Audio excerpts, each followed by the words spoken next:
CN വിജയകുമാരിയുടേത് കൃത്യമായ RSS രാഷ്ട്രീയമെന്നാണ് ആരോപണം. ഏത് വിധേനയും തന്നെ ഇല്ലായ്മ ചെയ്യുകയാണ് ലക്ഷ്യമെന്ന് വിപിൻ വിജയൻ പറയുന്നു. തന്നോടൊപ്പം പഠിച്ച പലരോടും ടീച്ചർ ജാതി വിവേചനം കാണിച്ചു. മോശം പെരുമാറ്റവും സവർണ ബോധവും ചോദ്യം ചെയ്തത് വൈരാഗ്യ കാരണമാണ്. മുസ്ലിം പെൺകുട്ടികളോട് CN വിജയകുമാരി മോശമായി പെരുമാറിയിട്ടുണ്ട്. ജാതി വിവേചനം മൂലം ഒരു പെൺകുട്ടി PhD ഉപേക്ഷിച്ചു പോയി. Vipin Vijayan MA, MEd, MPhil യോഗ്യതകളുള്ള വ്യക്തിയാണ്. 5 വർഷമായി കേരള സർവകലാശാലയിലെ ഗവേഷക വിദ്യാർത്ഥിയാണ്. നിലവിൽ കേരള യൂണിവേഴ്സിറ്റിക്ക് കീഴിലുള്ള BEd കോളേജിൽ ഗസ്റ്റ് ലെക്ചറാണ്. പെട്ടെന്നൊരു ദിവസം താൻ സംസ്കൃതം എഴുതാനും വായിക്കാനും അറിയാത്തവനായി എന്നാണ് വിപിൻ പറയുന്നത്. അങ്ങനെയാണ് ആ പരാതിയിൽ പറഞ്ഞിരിക്കുന്നത്. സദ്ഗുരു സർവസ്വം ഒരു പഠനം എന്നതായിരുന്നു വിപിൻ വിജയന്റെ PhD പ്രബന്ധം.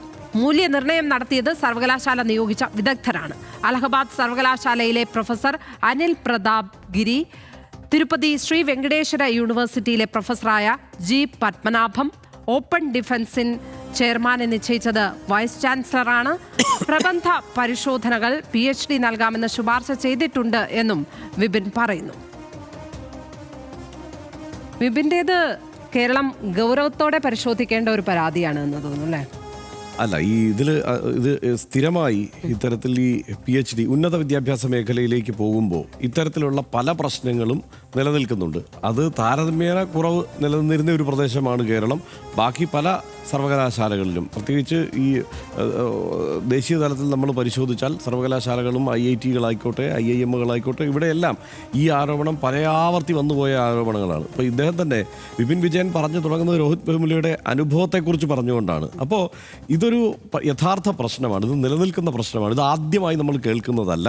കുറച്ചെങ്കിലും ഇത്തരത്തിൽ ഈ ഉന്നത വിദ്യാഭ്യാസ മേഖലയുമായി ബന്ധപ്പെട്ട പ്രശ്നങ്ങൾ മനസ്സിലാക്കുകയോ അത് കേൾക്കുകയോ ചെയ്യേണ്ടി വരുന്ന മുഴുവൻ മാധ്യമപ്രവർത്തകർക്കും ഒന്നിലേറെ അനുഭവങ്ങൾ, സമാനമായ അനുഭവങ്ങൾ നമ്മൾ കേട്ടിട്ടുണ്ടാവും. പക്ഷേ ഈ രീതിയിൽ ഇത് പുറത്തു വരുന്നത് ഇപ്പോഴാണെന്നുള്ളൂ. ഇതിനകത്ത് ഇത്തരം വാർത്തകളെ ജഡ്ജ് ചെയ്യുന്നതിലെ പ്രശ്നം മാധ്യമ സ്ഥാപനങ്ങൾക്കുണ്ട്.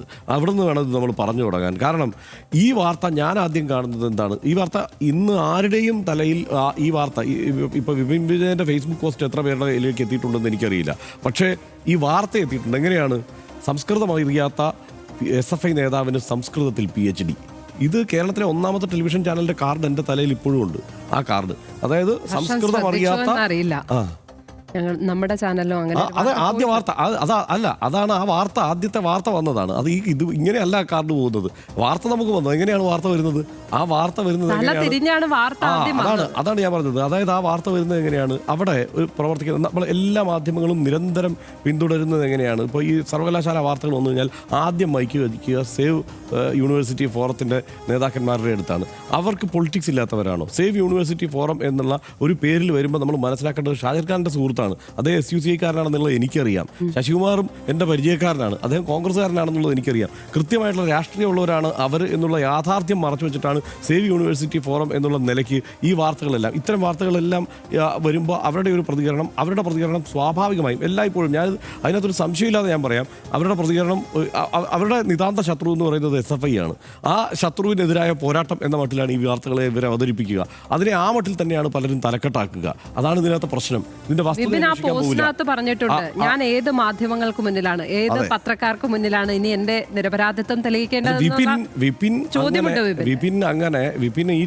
വിപിൻ ഈ രീതിയിൽ പോയി ആളുകളോട് ഇനി പറഞ്ഞ മുഴുവൻ പേരെയും ബോധ്യപ്പെടുത്തുക എന്നുള്ളതൊന്നും നടക്കുന്ന കാര്യമല്ല, അസാധ്യമാണ്. കാരണം കേരളത്തിലെ മുഴുവൻ മാധ്യമങ്ങളും നേരത്തെ തന്നെ വിപിൻ വിജയൻ എന്ന് പറയുന്നത് സംസ്കൃതം അറിയാത്ത ഒരു SFI നേതാവാണ്, അദ്ദേഹത്തിന് സംസ്കൃതത്തിൽ PhD മേടിക്കാൻ വേണ്ടിയിട്ട് സർവകലാശാല കൂട്ടുനിൽക്കുന്നു, അല്ലെങ്കിൽ അനധികൃതമായി അതിനുള്ള നീക്കം നടക്കുന്നു എന്ന മട്ടിലാണ് കാര്യങ്ങൾ പറഞ്ഞു വെച്ചിരിക്കുന്നത്.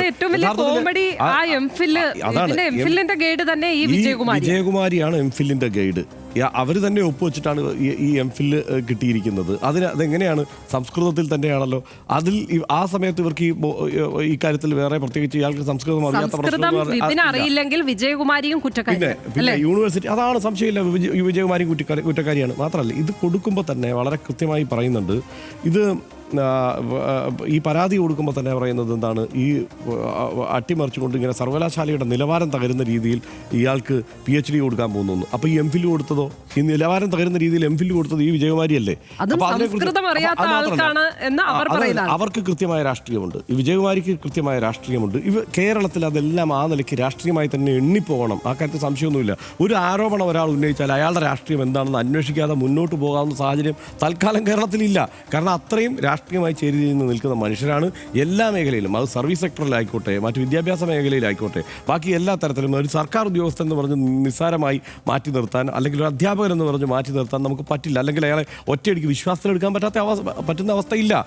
ഇതിൽ രാഷ്ട്രീയമായ ഇടപെടൽ ഉണ്ടായിട്ടുണ്ട് എന്ന് തന്നെയാണ് ഞാനും വിശ്വസിക്കുന്നത്. മാത്രമല്ല അവരുടെ ബോധ്യങ്ങൾ, ഞാൻ അവരുടെ സംഭാഷണം കേട്ടതാണ്. മറ്റൊരു മാധ്യമ സ്ഥാപനത്തിൽ അവർ ഈ കാര്യങ്ങൾ വിശദീകരിക്കുന്നത് കേട്ടതിൽ നിന്ന് ഞാൻ മനസ്സിലാക്കിയ ഒരു കാര്യം, ഇവർക്ക് ഈ പറഞ്ഞ ഇവരുടെ മാനസികാവസ്ഥ എന്ന് പറയുന്നത്, മറ്റേ ആ തമിഴ്നാട്ടിലെ യൂട്യൂബർ രഞ്ജിത്ത് ഉണ്ടല്ലോ, എന്താണ് ഇത് പ്രശ്നം എന്താണെന്ന് പിടികിട്ടാത്ത അവസ്ഥ. ഒന്നുകിൽ പ്രശ്നം എന്താണെന്ന് പിടികിട്ടാത്ത അവസ്ഥ, അതല്ലെങ്കിൽ ഇത് പിടികിട്ടിയാലും എൻ്റെ നിലപാട് ഇതായതുകൊണ്ട് ഞാൻ ഇങ്ങനെ മുന്നോട്ട് പോകുമെന്നുള്ള അവസ്ഥ. കാരണം ആവർത്തിച്ച് ചോദിക്കുമ്പോൾ പോലും ജാതീയമായ വിവേചനം നിങ്ങൾ കാണിച്ചിട്ടുണ്ടോ എന്നുള്ള ചോദ്യത്തിന് ഉത്തരം പോലും അവർ കൊടുത്തില്ല. ആ അവതാരകൻ 5-8 തവണ ചോദിക്കുമ്പോൾ പോലും അതിന് ഉത്തരം കൊടുക്കാതെ വഴുതുകയാണ് അവർ ചെയ്തത്. അതുകൊണ്ട് ഇവരെ വെളിച്ചത്ത് കൊണ്ടുവരേണ്ടതുണ്ട്. ഈ കാര്യത്തിൽ കർശനമായ നടപടി വേണ്ടതുണ്ട്. SFI ഒക്കെ ഇറങ്ങി സമരം ചെയ്യേണ്ടതുണ്ട്. SFI മാത്രമല്ല, മറ്റു വിദ്യാർത്ഥി സംഘടനകൾ. ഈ SFIക്കാരൻ എന്ന് ഇദ്ദേഹത്തെ മുദ്ര കുത്തുമ്പോൾ എന്തുകൊണ്ട് ടീച്ചറുടെ രാഷ്ട്രീയം കൂടി പറയുന്നില്ല, ഗൈഡിന്റെ രാഷ്ട്രീയം കൂടി ആരും ചർച്ച ചെയ്യുന്നില്ല എന്ന ചോദ്യവും വിപിൻ ചോദിക്കുന്നുണ്ട്. എൻ്റെ ജന്മം തന്നെയായിരുന്നു എൻ്റെ തെറ്റെന്ന് എഴുതി വെച്ചാണ് ഹൈദരാബാദ് സെൻട്രൽ യൂണിവേഴ്സിറ്റി വിദ്യാർത്ഥിയായിരുന്ന രോഹിത് വെമുല ഹൈദരാബാദ് സർവകലാശാലയിലെ ഹോസ്റ്റൽ മുറിയിൽ തൻ്റെ ജീവൻ ഒരു മുഴം കയറിൽ അവസാനിപ്പിച്ചത്.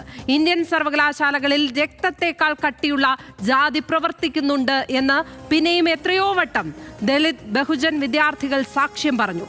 IIT-കളിലെ ബ്രാഹ്മണ മേധാവിത്വത്തെ പറ്റിയും വേർതിരിവുകളെ പറ്റിയും എത്രയോ തെളിവുകൾ പുറത്തു വന്നു.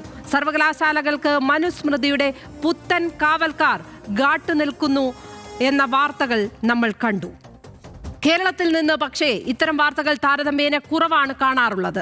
കാർപ്പറ്റിനടിയിലേക്ക് തള്ളിവെച്ച ജാതിയും ജാതി വിവേചനവും എല്ലായിടത്തുമുണ്ടെന്ന് വിപിന്റെ അനുഭവം സാക്ഷ്യം പറയുന്നു.